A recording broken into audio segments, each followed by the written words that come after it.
बहुत पुरानी बात है जब गांव की गलियों में धूल नहीं फूल बिखरते थे और लोग धन से नहीं दिल से अमीर थे।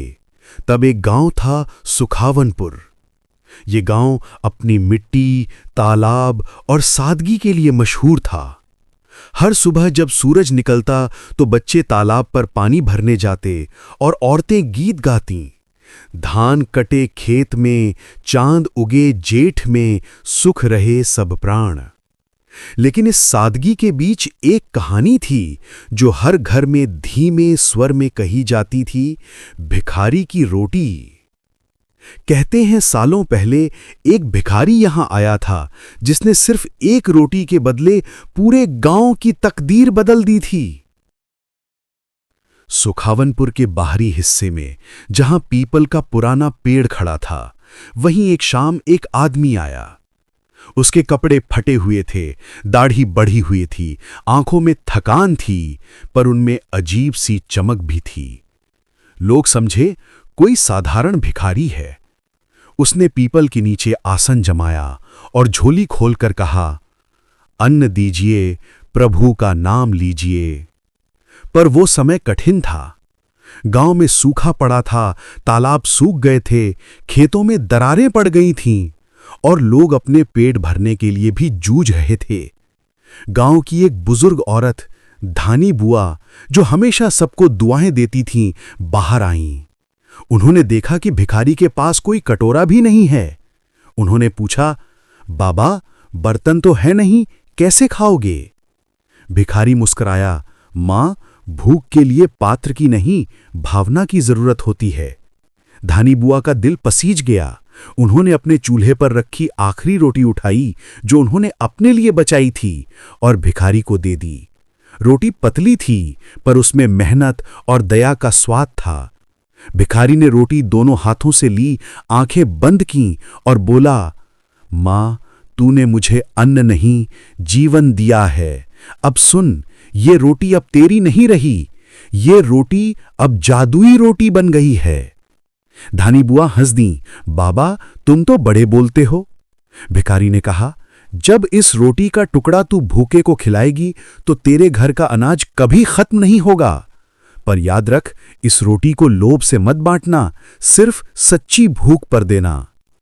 धानी बुआ ने सोचकर रोटी रख ली। भिखारी ने मुस्कुराकर कहा, मैं अब चला, पर जब गांव भूख में डूबेगा मैं लौट आऊंगा। और कहते हैं अगले ही पल वो हवा में गायब। रोटी का पहला चमत्कार। रात आई, धानी बुआ ने वह रोटी अपने चूल्हे के पास रख दी। अगले दिन जब दे उठी तो देखा जहां उन्होंने रोटी रखी थी वहां वही रोटी अब भी थी, पर वह ताज़ी और गर्म थी। उन्होंने चकित होकर उसे हाथ में लिया। उसमें से हल्की सुगंध आ रही थी। उसी वक्त पड़ोस की एक औरत भागती हुई आई, कमली। उसका बेटा 3 दिन से भूखा था। वह बोली, बुआ, घर में कुछ है क्या? बच्चा रो रो कर बेहाल है। धानी बुआ को भिखारी की बात याद आई। उन्होंने रोटी का एक छोटा टुकड़ा तोड़ा और कहा, ले जा बेटी, अपने बच्चे को खिला दे। कमली ने उसे खिलाया और जैसे ही बच्चे ने पहला कौर खाया, उसका चेहरा खिल उठा। वह हंसने लगा और कमली के घर के बाहर अचानक एक गाय आकर खड़ी हो गई। उसकी थन दूध से भरी थी। लोगों ने कहा, ये तो चमत्कार है। धानी बुआ चौंक गईं। उन्होंने उसी शाम फिर देखा, रोटी जस की तस रखी थी, जैसे उसने कुछ खोया ही ना हो। धीरे धीरे बात पूरे गांव में फैल गई। सब कहते, धानी बुआ के पास जादुई रोटी है। पर बुआ ने भिखारी की बात याद रखी थी। उन्होंने कहा, जो सचमुच भूखा है वही आना। जिसके पेट में लालच है उसे ये रोटी नहीं मिलेगी। गांव का मुखिया था हरदत्त। वह संपन्न था, पर उसके मन में लालच था। जब उसे जादुई रोटी की बात पता चली तो उसने मन में सोचा, अगर ये रोटी मेरे घर आ जाए तो मैं कभी गरीब नहीं रहूंगा। उसने अपने नौकर को भेजा, धानी बुआ से रोटी मांग लाओ, कह देना मुखिया का आदेश है। नौकर गया, पर धानी बुआ ने मुस्कुराकर कहा, बेटा, ये रोटी किसी आदेश से नहीं मिलती, ये दुआ से मिलती है। जब नौकर ने ये बात लौटकर मुखिया को बताई तो हरदत्त का चेहरा लाल हो गया। वह बोला, एक बूढ़ी औरत मेरी अवज्ञा करे, देखता हूं कैसे नहीं देती। अगले दिन वह खुद गया और बुआ के घर के दरवाजे पर खड़ा होकर बोला, धानी बुआ, सुना है तेरे पास जादुई रोटी है, दे दे, मैं गांव के हित में उसका उपयोग करूंगा। धानी बुआ ने शांत स्वर में कहा, रोटी किसी उपयोग की वस्तु नहीं, ये आशीर्वाद है। जो भूखे को खिलाए वही इसके योग्य है। मुखिया ने व्यंग से कहा, तो क्या मैं भूखा नहीं हूं? बुआ बोली, तेरी भूख पेट की नहीं, लालच की है। इस रोटी को वो आग नहीं झेल सकती। हरदत्त ने गुस्से में रोटी उठाने की कोशिश की, पर जैसे ही उसने उसे छूना चाहा, रोटी राख बन गई। धानी बुआ चिल्लाई, नहीं, ये तो जादुई रोटी थी। मुखिया डर गया। राख जमीन पर गिरते ही गायब हो गई और उसी रात गांव पर आंधी आई। फसलों का नुकसान हुआ और तालाब का पानी और सूख गया। लोगों ने कहा, मुखिया ने जादू की रोटी का अपमान किया, इसलिए गांव को श्राप मिला है। भिखारी का पुनः आगमन। 3 दिन तक गांव पर अंधेरा सा छाया रहा। धान चावल सब खत्म। तब एक रात फिर वही पीपल के नीचे वही भिखारी दिखा, पर इस बार उसके चेहरे पर कठोरता थी। धानी बुआ दौड़ी, बाबा, रोटी तो नष्ट हो गई, अब क्या होगा?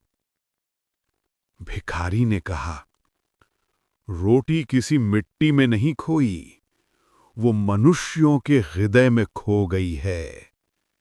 पर अब एक ही उपाय है। क्या? गांव को फिर से रोटी का वरदान तभी मिलेगा जब कोई निस्वार्थ व्यक्ति बिना मांगे किसी भूखे को अपना अन्न दे। उस दिन रोटी फिर से जन्म लेगी। धानी बुआ रो पड़ी, बाबा, सब तो डर गए हैं अब। भिखारी बोला, फिर देखना कौन है सुखावनपुर का सच्चा इंसान। इतना कहकर वो फिर गायब हो गया। 5. गांव की परीक्षा। अब गांव में सब सोच में थे, कौन करेगा ये बलिदान? हर घर में अनाज कम था, बच्चे रो रहे थे। लोग कहते, पहले अपने बच्चे को खिलाएं या किसी और को। पर धानी बुआ हर घर जाती और कहती, जिस दिन किसी ने बिना मांगे के भूखे को अन्न दिया, उसी दिन रोटी लौट आएगी। दिन बीतते गए, किसी में हिम्मत नहीं थी। एक शाम एक छोटा लड़का गोपाल खेतों की ओर जा रहा था। उसके पास बस 2 जौ की रोटियां थीं, जो उसकी मां ने दी थीं। रास्ते में उसे एक वृद्ध मिला जो बहुत कमजोर था और कांपते हुए बोला, बेटा, कुछ खाने को मिलेगा क्या? गोपाल ने देखा उस वृद्ध के पास कुछ नहीं था। वो सोच में पड़ा। मां ने कहा था, रात को भूखे मत रहना। पर उसने अपनी रोटियां निकालीं और कहा, बाबा, मेरे पास बस 2 रोटियां हैं, एक आप ले लीजिए। बूढ़ा मुस्कुराया, रोटी ली और बोला, बेटा, तूने वो किया जो बड़े बड़े नहीं कर सके। और अगले ही पल वहां तेज रोशनी फैली। गोपाल ने देखा, बूढ़ा वही भिखारी था। उसके कपड़े अब चमक रहे थे, आंखों में तेज था। भिखारी ने कहा, तेरे हृदय से जो रोटी निकली है, वही अब सुखावनपुर की जादुई रोटी बनेगी। जा, अपने घर लौट जा। गोपाल घर भागा और देखा, उसकी मां के चूल्हे पर एक रोटी रखी थी जो सोने सी चमक रही थी। धानी बुआ दौड़ीं और वही भिखारी आकाश में गूंजती आवाज में बोला, अब ये रोटी उस बच्चे की है जिसने निस्वार्थ भाव से दी। इस रोटी से गांव में कभी भूख नहीं रहेगी जब तक कोई लालच न करे। गांव वाले झुके, तालाब फिर से भरने लगा, आसमान में बादल छा गए और कहते हैं उस दिन से सुखावनपुर में कभी भूख नहीं पनपी। सुखावनपुर गांव अब पहले से अधिक हरियाली में डूब गया था। तालाबों में पानी भर गया, खेतों में धान धान्य लहलहा रहे थे और बच्चे खुशी से खेल रहे थे। गांव वाले रोज रोटी की जादुई शक्ति का अनुभव कर रहे थे। जो भूखा था उसे तुरंत तृप्ति मिलती और कोई भी परिवार भूखा नहीं सोता। धानी बुआ अपने घर के चूल्हे के पास रोटी रखतीं और हर दिन ये जादू सभी तक पहुंचता। गांव के लोग गोपाल की बहादुरी की प्रशंसा करते और उसे नायक मानने लगे। पर जैसे ही गांव खुशहाल हुआ, नई चीजें होने लगीं। रहस्यमय निशान। पहली पूर्णिमा की रात, चांद नीला और बड़ा आसमान में चमक रहा था। धानी बुआ जब सुबह उठीं तो देखा जादुई रोटी पर हल्का सा सिर के आकार का निशान उभर गया था। वो चौंक गईं। ऐसा पहले कभी नहीं हुआ, उन्होंने सोचा। गांव के लोग इकट्ठा हुए।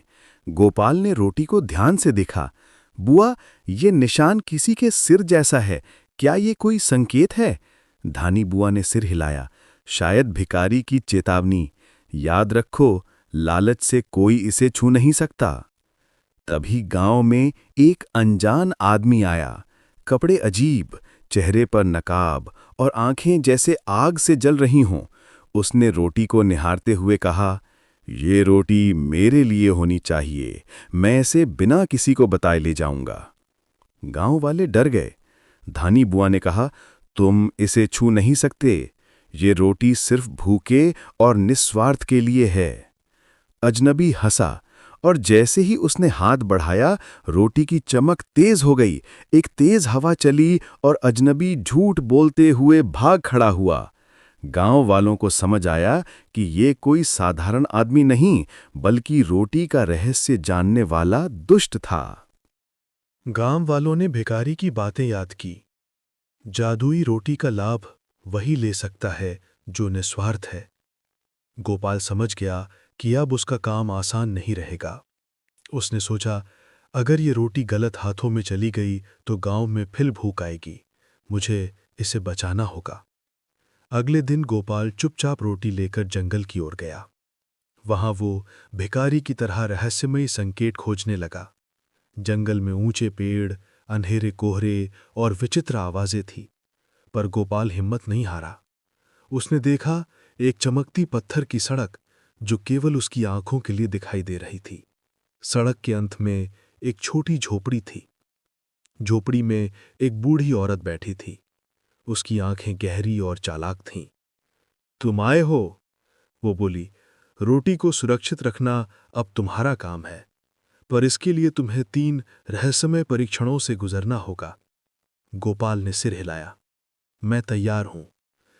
पहली परीक्षण के लिए बूढ़ी औरत ने गोपाल को जंगल में एक अंधेरे गुफा में भेजा। उसने कहा, यहां हर मोड़ पर तुम्हें सच और झूठ अलग करना होगा। एक झूठ बोलते ही रोटी का जादू खत्म हो जाएगा। गोपाल ने गहरी सांस ली और गुफा में कदम रखा। भीतर अजीब आवाजें गूंज रही थी। तुम असली नहीं हो, ये रोटी तुम्हारी नहीं है, तुम डरोगे, भागोगे, हार जाओगे। पर गोपाल ने हिम्मत दिखाई। उसने अपने मन को शांत किया और हर आवाज को केवल परीक्षण माना। कुछ देर बाद गुफा की दीवारें चमकने लगीं और एक द्वार खुल गया। उसके सामने पहली सफलता का प्रतीक, एक सुनहरी प्लेट जिसमें रोटी की चमक थी। दूसरी परीक्षण में बूढ़ी औरत ने गोपाल को सुनसान पहाड़ भेजा। वहां कई जादुई चीजें थीं, सोने की झाड़ियां, मोती और हर तरह का धन। अगर तुम्हारा मन लालच में फंसेगा तो रोटी खो जाएगी, बूढ़ी ने चेतावनी थी। गोपाल ने सोचा, मुझे सिर्फ भूखे को भोजन देना है, मैं लालच नहीं करूंगा। तभी आकाश से एक बाज आया। उसने सोने और मोतियों को अपने पंजों में थाम लिया। ले लो बच्चा, ये सब तुम्हारे हो सकते हैं, बाज बोला। गोपाल ने सिर हिलाया। मेरी नजर सिर्फ भूखे पर है, इस धन पर नहीं, बाज ने कहा। तुमने परीक्षण पास कर ली। तुरंत रोटी चमक उठी और गोपाल के हाथों में सुरक्षित हो गई। तीसरी परीक्षण में गोपाल को गांव लौटना था, पर रास्ता बंद था। एक विशाल नदी आई और उसका पानी उबल रहा था। बाजार के लोग चिल्ला रहे थे, गोपाल, रोटी सुरक्षित है, मत डरो। गांव के लोग भी डर गए, पर गोपाल ने रोटी को ऊपर उठाया। उसने कहा, यदि मैं रोटी नहीं बचाऊंगा, गांव भूख से मर जाएगा। मैं डर नहीं सकता। गोपाल ने अपने पूरे बलिदान और विश्वास के साथ नदी में छलांग लगाई। रोटी हवा में चमकी और नदी को पार कर लिया। गांव वाले हंस पड़े और नदी शांत हो गई। गांव लौटकर गोपाल ने रोटी धानी बुआ के चूल्हे पर रखी। जैसे ही रात आई, रोटी ने स्वयं घर में पहुंचना शुरू कर दिया। गांव फिर खुशहाल हो गया। गांव वालों ने गोपाल की बहादुरी को देखा और उसे सच्चे नायक के रूप में स्वीकार किया। धीरे धीरे भिखारी फिर से प्रकट हुआ, पर इस बार उसकी मुस्कान में संतोष था। तुमने दिखा दिया कि निस्वार्थ हृदय और सच्चा विश्वास जादू को जीवित रख सकते हैं। याद रखना, ये रोटी हर पूर्णिमा में केवल उन्हीं तक जाएगी जो सच में भूखे हैं। गोपाल ने सिर झुका दिया। गांव वाले जश्न मनाने लगे और धानी बुआ ने गोपाल को गले लगा लिया। लेकिन भिखारी की अंतिम चेतावनी गूंजती रही। लालच और भय से जादू मर जाता है। इसे सुरक्षित रखना अब तुम्हारी जिम्मेदारी है। एक दिन गांव के किनारे से दो अजनबी आए। वे थे सूरज और मोहन, बड़े नगर से आए व्यापारी। सुनने में आया कि गांव में जादुई रोटी है। उनकी आंखों में लालच था, पर चेहरे पर मुस्कान। वे सीधे मुखिया के घर गए और बोले, हमें सुना है कि आपके गांव में कुछ खास है। हम व्यापार के लिए आए हैं। मुखिया, जो अब पहले की तरह लालची नहीं था, मुस्कुराया और बोला, हमारे गांव में हर कोई खुश है। अगर सच में भूखे हो तो रोटी खा सकते हो। सूरज और मोहन ने रोटी देखी, चमकती हुई, सोने जैसी। उनका लालच बढ़ा। रात में उन्होंने योजना बनाई। अगर हम इसे चुराएं तो शहर भर में बेच सकते हैं, फिर अमीर बन जाएंगे। गोपाल अब रोटी की रक्षा करने वाला नायक बन चुका था। उन्होंने देखा कि गांव में नए लोग आ रहे हैं और उनके इरादे ठीक नहीं हैं। धीरे धीरे गांव में रहस्य और भय का माहौल बनने लगा। गोपाल ने धानी बुआ से पूछा, क्या हमें कोई उपाय करना चाहिए? बुआ ने कहा, भिखारी ने कहा था कि रोटी केवल निस्वार्थ के लिए है। जो लालची है वह इसे छू नहीं सकता।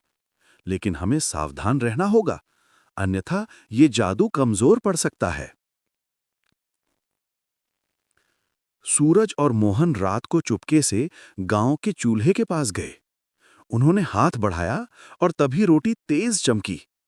जैसे ही उन्होंने छुआ, उनके हाथ जल गए और वहां से दूर फेंक दिए गए। गोपाल, जो छिपकर देख रहा था, दौड़ा और बोला, देखा, लालच वाले इसे नहीं पा सकते। सूरज और मोहन डर गए, पर उन्होंने फिर सोचा, हम सिर्फ थोड़ी चालबाजी करेंगे, फिर रोटी हमारी होगी। उसी रात गांव में हवा में चमक और आवाज गूंजी, सावधान, रोटी केवल सच्चे हृदय वालों के लिए है। जो लालच करेगा वह इसका मूल्य चुकाएगा। गांव वाले डर गए, पर गोपाल समझ गया कि अब केवल साहस और बुद्धि ही काम आएगी। धान और अनाज की फसल अच्छी होने के कारण धानी बुआ ने गांव में रोटी उत्सव मनाने की योजना बनाई।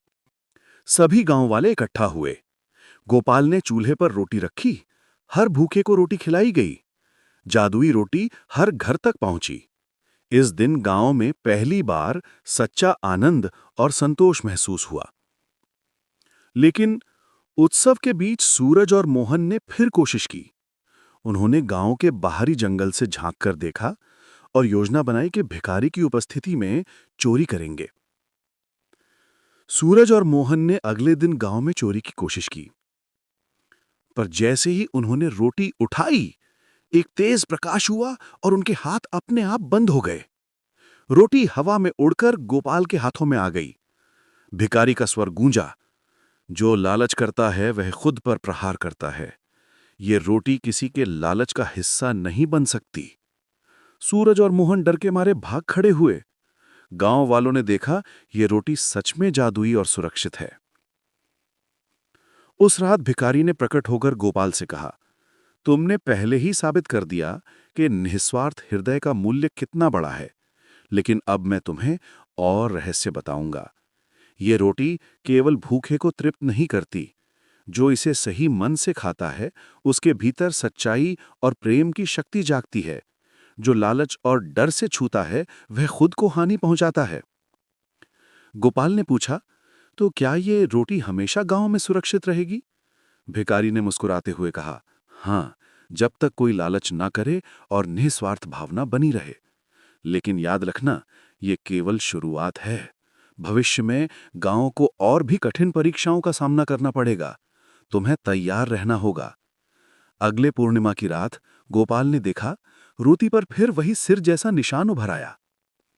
धीरे धीरे निशान बढ़ने लगा और एक चमकती रेखा पूरे गांव में फैलने लगी। गांव वाले डर गए। ये संकेत किसी आने वाले खतरे का प्रतीक था। धानी बुआ ने चेताया, ये भिखारी का संकेत है। अब गांवों की परीक्षा और कठिन होगी। तुम्हें अपनी बुद्धि, साहस और निस्वार्थ भाव से इसे संभालना होगा। गोपाल ने सिर झुका दिया। वह समझ गया कि अब सिर्फ रोटी की सुरक्षा नहीं, बल्कि पूरे गांव की रक्षा उसकी जिम्मेदारी बन गई है। रोटी पर उभरते रहस्यमय निशान ने गांव में नई चिंता पैदा कर दी थी। गांव वालों को समझ नहीं आ रहा था कि निशान क्यों उभरता है और इसका क्या अर्थ है। पहली रात जब निशान उभरा, धानी बुआ ने महसूस किया कि यह कोई सावधान करने वाला संकेत है। रात भर गांव में अजीब चीजें होने लगीं। तालाब का पानी अचानक फेन में बदल गया। खेतों के पेड़ अपने आप हिल रहे थे। कुछ आवाजें जैसे फुसफुसाहट जंगल से आती थीं। गांव वाले डर गए। गोपाल ने देखा कि रोटी पर निशान तेज होकर पूरे चूल्हे तक फैल गया था। धानी बुआ ने कहा, बेटा, ये भिखारी की चेतावनी है। अब हमें और सतर्क रहना होगा। गोपाल अब अकेला नहीं था। गांव के बच्चे और कुछ युवा उसके साथ खड़े हुए। उन्होंने तय किया कि रोटी की रक्षा और गांव की सुरक्षा उनका प्रमुख काम होगा। गोपाल ने कहा, हमें केवल रोटी की रक्षा नहीं करनी, बल्कि समझना होगा कि निशान क्यों उभरता है। भिखारी ने कहा था कि इसका अर्थ आने वाली परीक्षाओं से जुड़ा है। अगले दिन गोपाल और उसके साथी जंगल गए। वहां उन्होंने देखा एक पुराना पत्थर का द्वार जो कभी देखा नहीं गया था। द्वार पर खुद ही लिपि में लिखा था, जो इस द्वार से गुजरेगा उसे 3 सत्य का सामना करना होगा। निस्वार्थ, साहस और प्रेम का प्रमाण देना होगा। गोपाल ने ध्यान दिया कि यह वही संकेत था जो रोटी पर निशान के रूप में उभरता था। उन्होंने अपने दोस्तों से कहा, हमें इसे पार करना होगा, नहीं तो गांव पर खतरा आएगा। जैसे ही वे द्वार में प्रवेश किए, उन्होंने देखा एक विशाल बरगद का पेड़ जिसके नीचे भूखे लोगों की छायाएं थीं। पेड़ की शाखाएं नीचे झुककर रुकने नहीं दे रही थीं। गोपाल ने देखा कि हर व्यक्ति भूखा था, पर उनके हाथ खाली थे। गोपाल ने कुछ अपने अनाज के डिब्बे खोले और उन्हें छायाओं को बांटना शुरू किया। जैसे ही उसने पहला टुकड़ा दिया, छायाएं जीवित लोगों में बदल गईं। उन्होंने कहा, धन्यवाद, तूने हमें भूख से मुक्त किया। इस प्रकार पहला सत्य निस्वार्थ पूरा हुआ। जंगल के भीतर और आगे बढ़ते हुए उन्हें अंधेरी गुफा मिली। गुफा में हल्की रोशनी थी, पर वहां से डरावनी आवाजें आ रही थीं। गोपाल ने अपने दोस्तों से कहा, हमें डरना नहीं है, साहस दिखाना होगा। भिखारी ने कहा था कि डर के सामने जीत ही असली जादू है। गुफा के भीतर उनके सामने एक विशाल दैत्य प्रकट हुआ। उसकी आंखें लाल थीं और वह डर पैदा कर रहा था। गोपाल ने बिना पीछे मुड़े रोटी को ऊपर उठाया और बोला, हम डरते नहीं, हमारा साहस ही हमारी शक्ति है। दैत्य ने गुर्राया, पर जैसे ही गोपाल ने साहस दिखाया वह धुएं में बदल गया। गुफा में उजाला फैल गया। इस प्रकार दूसरा सत्य साहस पूरा हुआ। अंतिम परीक्षा के लिए उन्हें एक तालाब मिला। तालाब में एक सोने की मछली फंसी हुई थी। अगर गोपाल उसे निकालता तो तालाब का पानी पूरी तरह सूख जाता, पर अगर वह नहीं निकालेगा तो गांव के लोग भूखे रहेंगे।